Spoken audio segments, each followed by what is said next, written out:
We have two very distinguished and amazing women who are going to do a fireside chat today on unlocking brand potential responsibly. And with that, I'd like to introduce first Andrea Grodberg.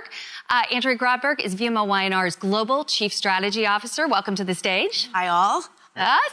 And next up, Liz Matthews. Liz Matthews is Senior Vice President of Global Brand and Creative at Dell Technologies. Thank you, Liz. Thank you. Over to the two of you. Thank you so much. Awesome.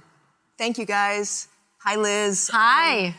So just quickly to open this up, I think the best thing right now is that what we're going to talk about is optimistic. And I think after 25 or so years of basically tracking how businesses and marketing were approaching sustainability, we are at a place right now that is very hopeful and very exciting. So if you look back at stage one, 25 years ago, business was business and corporate social responsibility was corporate social responsibility. It was a website. It was two people on the side. Then we moved into a phase which we'd all probably want to forget, where business was still business, but there was some push towards doing the right thing, people asking for points of view on sustainability, et cetera. So marketing veered towards doing good. But that led to greenwashing, call-outs of being tone deaf, et cetera. And then finally, we're at an amazing place. It's a hard place, but it's an amazing place, where businesses literally can't survive as businesses unless they change, unless they integrate sustainability and equity and in systematic way. Employees want it, consumers want it, partners want it. So I'm sitting here with one of the most amazing women in the industry who has led her company to this point. And I'm gonna ask her a few questions. Awesome. So welcome, Liz. Thank you. The first thing that I'd love to bring up is that Dell Technologies has actually written down a whole bevy of very ambitious goals for sustainability and for equity, and they're written down and they're there for everyone to see. And I'd love you to talk a little bit to other businesses and corporations. How do you get alignment to actually get things written down, to actually have a formal pledge, a formal point of view on this? Absolutely. And look, we've been at it for a long time. It's not something we just started a few years ago. It's actually been a few decades where we've looked at our business and what we do in the world and how we're going to make a commitment to our stakeholders. And you even mentioned earlier who those stakeholders are. There are customers, there are partners, there are community, there are team members, there are nonprofits, they're the planet, right? Those are the stakeholders of today. And so rallying around what are now known as our 2030, our ESG 2030 goals has been a journey. And I certainly am solely not responsible for it. It is a whole lot of people that bring it together, but it's also at a point, and I loved what you said about being optimistic. It's at a point where it's woven into how we do business. Those goals are a business imperative. It is no longer separate. Our customers require that we answer how we're handling sustainability with our products in RFPs every day. Our team members want to know how we're going to show up and what we're doing for diversity, equity, and inclusion, and also the climate around it. And so we talk about it as a simple strategy, but a poignant strategy, which is you must show the world who you are and what you do. And those two things are inextricably linked, like never before. No, that's incredible. And I also think that, as we had spoken before, working at an organization headed by a founder, Michael Dell, who's such an incredible person, do you have any advice for organizations that don't have a founder, where perhaps that alignment didn't start with one person and disseminate outward? So I always tell people it's such a gift to be able to work for a brand that's last name is the same as the man who's in the room. And there's not a lot of them left today. but that the company and the founder is only a part of what sets values for an organization. Mm-hmm. And really, really thinking about what are the values of your company? What are the values as you all get together, and what are you going to stand for as a company? And that doesn't mean you need to take a stand on everything either, right? Those are two very different things. But whether you have a founder that's still present in the company or not, galvanizing around the values and being clear on those values and communicating those values to team members is hugely important, because we have this saying, which is brands are alive, right? They're made up of people. And so if the people in an organization believe and are connected to their values, that's what goes out in the world, right? And that's powerful. So, that is powerful.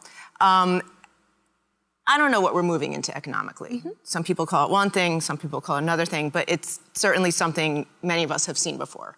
However, many business leaders are perhaps taking money out of media, pushing their marketing budgets down funnel, focusing on conversion. What is your strategy, especially when your organization has committed to these larger goals that are going to take investment? Absolutely, and look, this is not the first volatile time, and it will not be the last. And we actually have conversations about, for those individuals who have gone through this, what an incredible opportunity to link arms and be thoughtful and educate those who may not have gone through volatile times together. But there's one thing that always rises to the top, and it's the importance of prioritization and focus, right? And so if you think we're in a world where who we are and what we do are inextricably linked, it's more important than ever to continue those conversations. Now, that doesn't mean you're not going to make choices, but at the same time, the way we look at it through a focused lens is it's a relationship, right? And so if brands are alive, let's take it to people. If we are only having a transactional relationship, and I've stopped asking you, Andrea, how you're doing, what's on your mind, how are you feeling, let's get together. That idea that you take away the investment in the relationship, you take away any kind of storytelling or interaction, and you only move to a transaction. Imagine what would happen if every time we talked, I only wanted something from you, or I asked you to buy something, but never had any other interaction. And I think sometimes we don't look at that as brands and media holistically, because that is actually what happens. And there's an incredible amount of data that says and supports when you take away the overall investment and only move to transaction, you lose loyalty. You may have some short-term hits. We all get it. But you lose loyalty, you lose connection, and you lose trust. That is the most incredible answer, and it just goes to show that women should be in charge of everything. Sorry, so I just lost myself there for a second, but I repeat, women should be in charge of everything. Anyhow, so in looking forward and thinking about we're doing this, the question I have is this something that Dell Technologies is embarking on their own, or do you believe in consortiums of categories bonding together? If corporations and companies are now playing such a large role in this change, how should it be moved forward? Yeah, I mean, I think it's like everything in life. You can't really do anything alone, right? Partners and partnerships are hugely important in, making kind of a difference. And, we think of it through the lens of a couple different ways. One, who already are we working with from a business standpoint, right? Because as a large multinational organization, we have incredible partners in order for us to deliver the products and solutions that we do. So how do you find the intersection and the shared values that we care about? You know, I talked about our 2030 goals. We care deeply around climate action. We care deeply around an inclusive workforce. We care deeply around digital inclusion, and we care deeply around the circular economy. Well, we can find that intersection with some of our deepest partners. At the same time, you know, there's incredible opportunities when you are making a difference to bring others along on the journey. And one, I'll give you a great example, is an initiative called Next Wave. So we had made a commitment to introduce packaging for our laptop, one of our laptops that was actually created from oceans plastics. And you can imagine doing something like that. You can't do it on your own. So this initiative drove a consortium in which we were committed to have a number of companies join together to open source and create the processes that enabled people to create a supply chain that was based on oceans plastics. Amazing. And 14 companies joined us, and some of them were competitors. You know, when you had spoken about that, it really does make me wonder how every organization can look to the left and to the right and think about what can we do together. The other thing that it seems to have brought up is there's been a lot of work around purpose with organizations, and there's been a separation for years where, oh, let's look for our purpose and then let's look at our business. And it seems to me that moving forward, those two need to coexist. The business lens has to be the right lens on sustainability and on equity. And you've spoken even on how focus is how you want to bring your organization forward next year with the work that you're doing. I'd love to hear a little bit about that. Absolutely. And when you think about, you know, we have a couple ways in which we approach these types of things around the inextricable link of who we are and what we do. And one of our mottos is, you got to do the right thing when no one's looking. And this idea that, yes, as a brand, you want credit for what you're doing, because here's what we know. 40% of millennials make decisions on who they're going to work for based upon the commitment of the values that the companies are putting forward, right? That's huge. So when we think about, you know, focus for next year, this incredible opportunity, especially as Dell Technologies, which is a consumer and a business-to-business company, is how do you create a more unified approach? Whereas, and as marketers, we love to look at segments, right? And we love to look at what's different about people. But what if we actually looked what was the same? I'm so with you. I can't wait to show you this new brief we're working on. That's a whole other thing. That's an incredible way of looking at it, because people can be connected by a mindset. It's not their demographic that brings them closer to somebody else. Exactly. So I am extremely inspired by this. The fact that your organization has been moving in this way for so long. You've been such a trailblazer in so many ways, and I'd love to hear a little bit about, you know, in closing, and thanking you for coming here.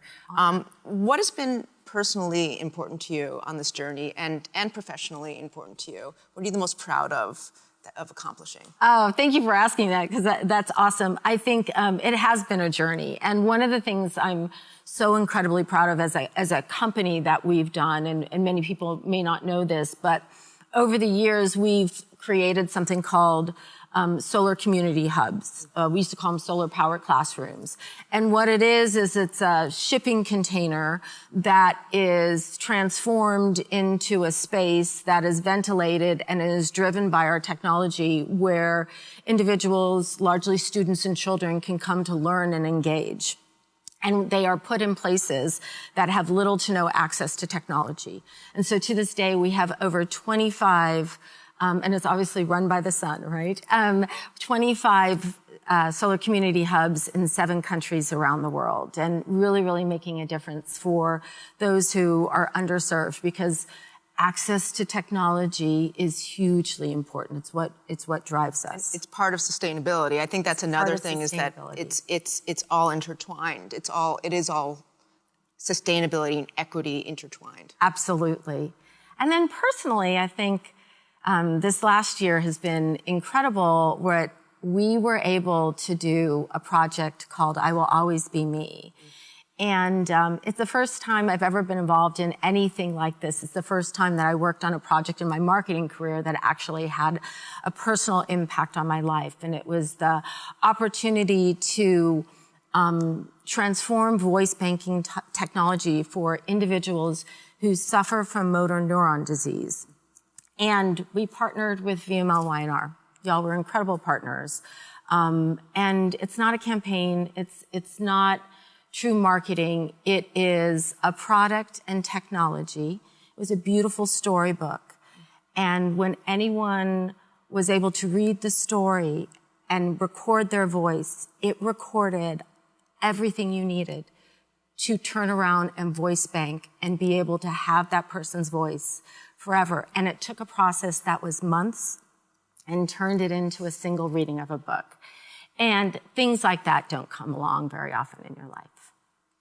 Oh, Liz, it was just such a pleasure to talk to you. I really appreciate it. And just, if there's any final parting words of wisdom for people who might be running marketing departments, or really are trying to figure out for next year how to start really doing good, what would you say to them? Oh, I would say, my biggest piece of advice is there's so much good rooted in the data that we have. Right? This is not an emotional conversation.